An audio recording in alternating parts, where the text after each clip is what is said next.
নমস্কার বন্ধুরা, আজকে তোমাদের সঙ্গে সম্পূর্ণ নিরামিষ একটা রেসিপি শেয়ার করব। কোনো রকম ঝামেলা নেই বানাতে, আর করব হচ্ছে আলু, ফুলকপি, শিম আর বড়ি দিয়ে গরম গরম ভাতের সাথে কিন্তু জাস্ট দারুণ লাগে। তো দেখো, সবার ফার্স্টে কড়াই সর্ষের তেল দিয়ে সামান্য একটু তেলের ওপর নুন আর হলুদ দিয়ে শিমগুলোকে আগে ভেজে নেব। শিমগুলোকে দুখানা করে টুকরো করে নিয়েছি, একটু হালকা করে ভেজে নিয়ে তুলে রাখলাম। এইবারে ওই তেলের মধ্যে আরও একটু তেল দিয়ে কয়েকটা বড়ি আমি ভেজে নেব। এই রান্নাতে বড়িটা ব্যবহার করলে কিন্তু খেতে বেশ ভালো লাগবে। তো দেখো, বড়িগুলোকেও একটু ভেজে তুলে রাখবো। তো বড়িগুলো আমার ভাজা হয়ে গেছে, এবার এগুলোকে আমি তুলে রাখবো।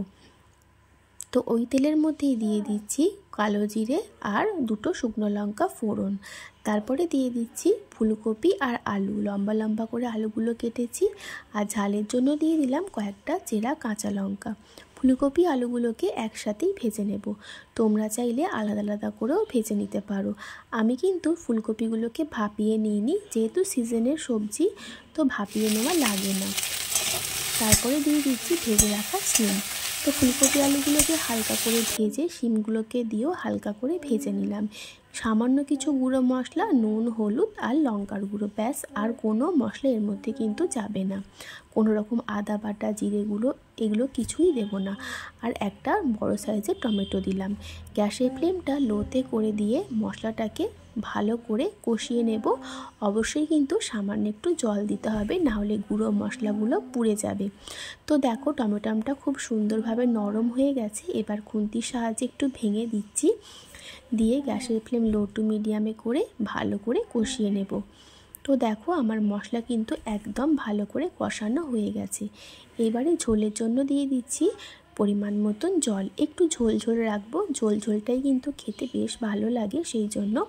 তো দেখো, আলু ফুলকপিগুলো সেদ্ধ হবে, এরকম একটু জল দিয়ে দিলাম। জলটা ফুটে উঠলে আমি এটা ঢাকা দিয়ে দেব, আর আলু, ফুলকপি, শিম সেদ্ধ হওয়া পর্যন্ত ওয়েট করব। তো এখন আমি দেখে নেব ফুলকপি, আলু, শিম সেদ্ধ হয়েছে কিনা। হালকা একটু সেদ্ধ হয়ে গেছে, আরও একটু সেদ্ধ করা লাগবে। ঠিক এই সময় আমি কিন্তু বড়িগুলোকে অ্যাড করব, দিয়ে আরও 5-7 মিনিট একটু সেদ্ধ করে নেব, যাতে বড়িগুলোর মধ্যেও সমস্ত মশলা ঢোকে। সেই জন্য বড়িগুলো ঠিক এই সময় অ্যাড করে দেব।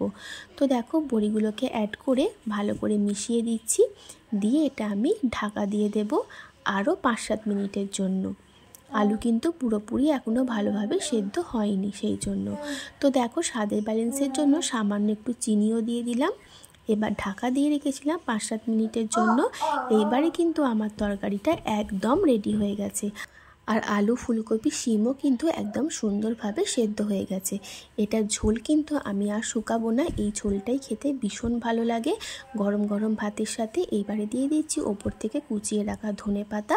ব্যাস, এবার আমি এটা ঢাকা দিয়ে দেবো আর রেস্টে রেখে দেবো 5-7 মিনিট। তারপর একটা অন্য পাত্রে ঢেলে নিয়েছি। তো আমার আজকের এই নিরামিষ রেসিপিটা কিন্তু একদম রেডি।